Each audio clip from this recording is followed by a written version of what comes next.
Assalamualaikum warahmatullahi wabarakatuh. Kembali lagi dengan saya, Aklin Hoirinisa. Di video saya kali ini, saya akan menganalisis sebuah karya sastra lagi menggunakan pendekatan objektif. Karya sastra yang akan saya analisis yaitu sebuah novel yang berjudul Rentang Kisah, karya Gita Savitri Devi. Sebelum kita mulai menganalisis novel Rentang Kisah tadi, kita harus mengerti dulu apa itu pendekatan objektif. Pendekatan objektif adalah pendekatan yang fokus kepada sastra itu sendiri, sehingga tidak ada hubungannya dengan pengarang ataupun keadaan masyarakat pada saat penciptaan karya tersebut. Nah, pendekatan objektif ini mengkaji struktur sebuah karya menggunakan analisis struktural, yang menurut Nurgiantoro, analisis struktural ini memaparkan secermat mungkin fungsi dan keterkaitan antar berbagai unsur karya yang menghasilkan sebuah kemenyeluruhan. Karena karya sastra yang saya ambil adalah sebuah novel, maka yang akan kita bahas pada video kali ini adalah unsur intrinsik novel. Unsur intrinsik novel yang pertama yaitu tema, yang kedua tokoh dan penokohan, selanjutnya alur atau plot, kemudian latar atau setting, sudut pandang, dan amanat. Namun tidak semuanya akan saya bahas. Pada kesempatan kali ini yang akan saya bahas hanyalah tema, sudut pandang, tokoh dan penokohan, dan juga alur. Karena jika saya bahas semuanya, itu akan memakan waktu yang sangat lama. Oke, langsung saja kita mulai menganalisis unsur intrinsik yang ada pada novel Rentang Kisah. Yang pertama yaitu tema. Menurut Stanton melalui Nurgiantoro mengungkapkan bahwa tema itu merupakan makna sebuah cerita yang secara khusus menerangkan sebagian besar unsurnya dengan cara yang sederhana, atau sederhananya saya menyebutnya sebagai inti cerita. Nah, jika di dalam novel Rentang Kisah itu tema utamanya yaitu perjalanan hidup, karena di dalam novel Rentang Kisah ini menceritakan perjalanan hidup pengarang dari SMA sampai kuliah. Tema perjalanan hidup ini dibuktikan pada kutipan novel berikut ini. Kutipan yang pertama menjelaskan bahwa si tokoh utama masih kelas 2 SMA. Kemudian pada kutipan kedua, maksudnya kata sampai di sini nih si tokoh sudah kuliah. Selain itu ada juga tema tambahan yaitu tema kekeluargaan, sebagaimana diceritakan pada bab pertama yang berjudul Ibu Selalu Salah. Dibuktikan pada kutipan novel berikut ini.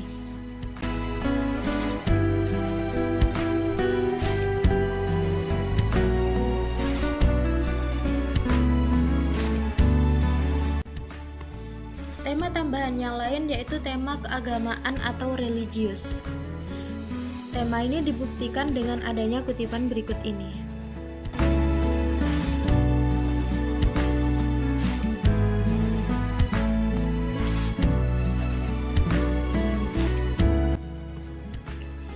Tema tambahan yang lain yaitu tema romantis yang menceritakan kisah cinta antara Gita dan Paulus yang berbeda keyakinan. Tema ini dibuktikan pada kutipan novel berikut ini.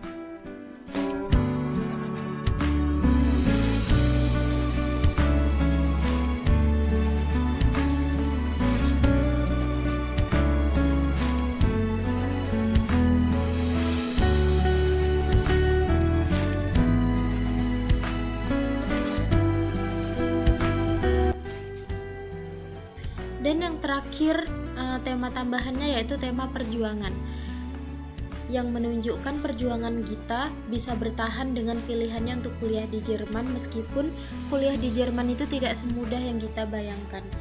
Tema ini dibuktikan pada kutipan novel di bawah ini.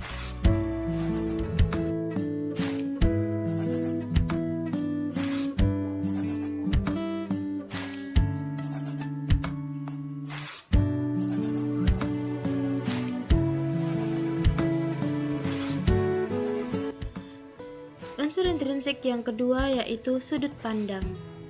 Menurut Menurut Abrams, melalui Nurgiantoro, sudut pandang atau point of view merupakan cara atau pandangan yang digunakan pengarang sebagai sarana untuk menyajikan tokoh, tindakan, latar, dan berbagai peristiwa yang membentuk cerita dalam sebuah karya fiksi kepada pembaca. Dalam novel rentang kisah ini, penulis menempatkan dirinya sebagai sudut pandang persona utama karena dalam cerita ini, penulis menggunakan kata aku untuk menceritakan tentang perjalanan hidupnya sendiri. Kemudian yang ketiga adalah tokoh dan penokohan. Menurut Abrams, melalui Nurgiantoro, tokoh adalah orang yang ditampilkan dalam suatu karya naratif atau drama yang oleh pembaca ditafsirkan memiliki kualitas moral dan kecenderungan tertentu seperti yang diekspresikan dalam ucapan dan apa yang dilakukan dalam tindakan. Intinya saya menyimpulkan tokoh itu adalah orang yang menjadi pemeran di dalam cerita. Nah, tokoh utama di dalam novel rentang kisah ini bernama Gita. Kemudian terdapat pula tokoh pendukung yaitu ibu, om, dan tantenya Gita, kemudian Cumi, teman sekelasnya Gita, serta Paulus yang menjadi pendamping hidupnya Gita. Selanjutnya penokohan. Menurut Nurgiantoro, pengertian penokohan ini lebih luas daripada pengertian tokoh. Sebab penokohan ini mencakup masalah siapa tokoh cerita sehingga sanggup memberikan gambaran yang jelas kepada pembaca. Penokohan pada tokoh Gita. Gita ini digambarkan sebagai seseorang yang temperamen, gampang marah, namun ia juga gigih, bijak, dan bisa mengendalikan akal dan logika. Selain itu, Gita juga memiliki sifat introvert, serta mau belajar menjadi lebih baik lagi. Nah, karakter Gita ini kebanyakan digambarkan melalui cara analitik. Ya, cara analitik itu maksudnya dideskripsikan langsung oleh pengarang. Nah, karakter Gita ini dibuktikan pada kutipan novel berikut ini. Kutipan pertama membuktikan sifat Gita yang temperamen. Kutipan kedua membuktikan sifat Gita yang gigih. Kutipan ketiga membuktikan sifat Gita yang bijak. Kutipan keempat membuktikan sifat Gita yang bisa mengendalikan antara akal dan logika. Kemudian kutipan yang kelima membuktikan sifat Gita yang introvert. Kutipan keenam membuktikan sifat Gita yang mau belajar menjadi lebih baik lagi. Selanjutnya penokohan pada tokoh keluarga Gita, terkhusus ibu. Keluarga Gita ini adalah penganut Islam yang kuat, kemudian sangat menyayangi Gita, tegas, dan juga disiplin.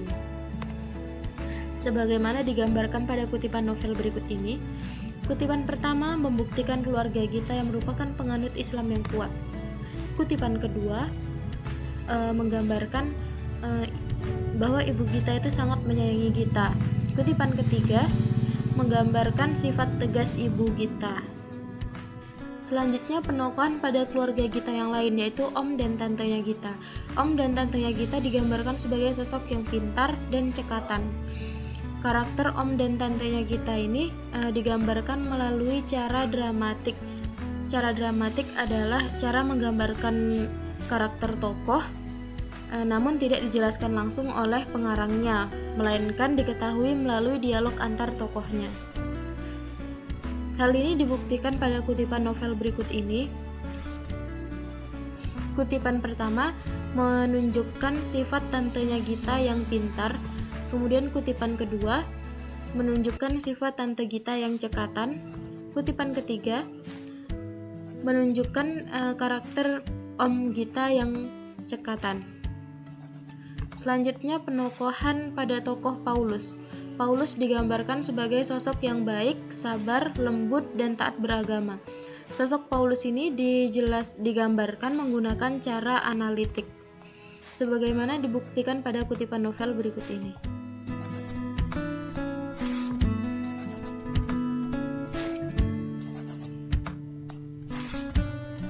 Yang terakhir, penokohan pada tokoh Cumi.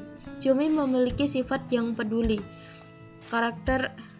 Sifat Cumi ini digambarkan menggunakan cara dramatik. Dibuktikan dalam kutipan novel berikut ini. Unsur intrinsik yang keempat adalah alur. Menurut Nurgiantoro, alur atau biasa disebut dengan plot merupakan unsur fiksi yang penting, bahkan tidak sedikit orang yang menganggapnya sebagai yang paling penting di antara unsur fiksi yang lain. Nah, alur yang digunakan dalam cerita rentang kisah ini adalah alur maju mundur atau campuran, karena penulis menceritakan kisahnya dari kecil hingga kuliah, kemudian dilanjutkan dengan kisah penulis yang dialaminya saat ini.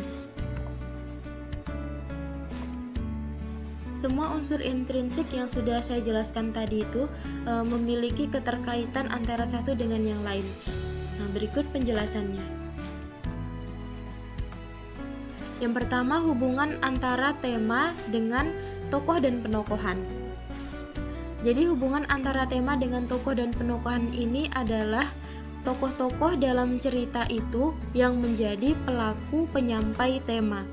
Misalnya, jika dalam novel rentang kisah tadi, pada tema perjalanan hidup yang diceritakan adalah perjalanan hidup tokoh Gita. Jadi di sini tokoh Gita lah yang menjadi pelaku penyampai tema. Selanjutnya, yang kedua, hubungan tokoh dan penokohan dengan alur. Alur merupakan apa yang menimpa tokoh, sehingga semua kejadian di dalam alur akan terjadi jika ada tokoh. Jika di dalam novel rentang kisah secara keseluruhan menampilkan kisah hidup Gita yang diceritakan dengan cara menceritakan kisahnya yang dulu sejak kecil hingga kuliah, atau biasa disebut dengan cara flashback. Yang ketiga, hubungan tokoh dan penokohan dengan sudut pandang. Nah, penggunaan sudut pandang dalam karya fiksi itu adalah untuk memerankan dan menyampaikan berbagai hal yang dimaksudkan pengarang. Di dalam novel rentang kisah, pengarang menggunakan sudut pandang persona pertama yang ditandai dengan penggunaan kata ganti aku. Itulah tadi hasil analisis saya menggunakan pendekatan objektif. Terima kasih sudah menonton, sampai jumpa di video berikutnya. Wassalamualaikum warahmatullahi wabarakatuh.